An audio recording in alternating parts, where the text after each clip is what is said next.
اہتمام حجت کے بعد اللہ کا جو ہے عذاب نازل ہوتا تھا، تو کیا اب بھی اللہ کا عذاب نازل ہوتا ہے؟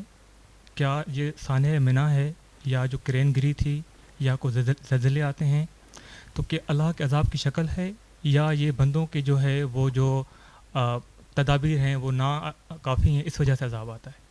اللہ کا عذاب اتمام حجت کے بعد آتا ہے، اور اس وقت آتا ہے جب اللہ اپنے کسی پیغمبر کو بھیجتا ہے۔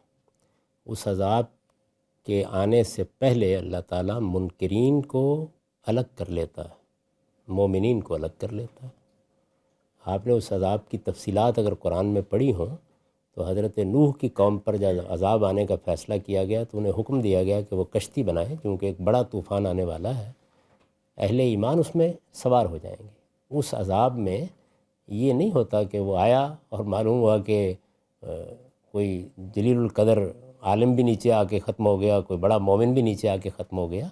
اللہ کا عذاب یہ ہے، یہ عذاب رسول اللہ صلی اللہ علیہ وسلم کے بعد اب قیامت تک نہیں آئے گا، آ ہی نہیں سکتا، اس لیے کہ اللہ تعالیٰ نے یہ بتا دیا ہے کہ ما کننا معذبین حتی نبعث رسولا، ہم کبھی عذاب دنیا میں نہیں دیتے جب تک کہ ایک رسول کو بھیج کر قوم کو اچھی طرح خبردار نہ کر دیں۔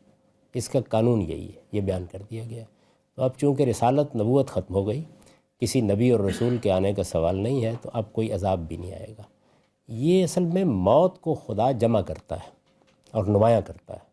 دیکھیے موت روز آ رہی ہے۔ آپ لاہور شہر میں جہاں سے آپ ہو کے آئے ہوں گے، اگر آج کے دن دیکھیں کہ کتنے جنازے اٹھیں، شاید سینکڑوں ہوں۔ ایک ہی دن میں ایک بڑے شہر میں سینکڑوں کی تعداد میں لوگ مر رہے ہوتے ہیں۔ جس جگہ موت واقع ہوتی ہے وہاں لوگوں کو خدا یاد آ جاتا ہے تھوڑی دیر کے لیے، لیکن وہ باقیوں تک نہیں پہنچتی۔ تو یہ جو موت ہے اس کو اللہ تعالیٰ کسی زلزلے کی صورت میں، کسی حادثے کی صورت میں ایک جگہ اکٹھا کر دیتے ہیں، اب وہ ایک عالمی واقعہ بن جاتا ہے۔ تو موت کی یاد دہانی کے لیے یہ تنبیہ کی جاتی ہے، اس کا عذاب سے کوئی تعلق نہیں۔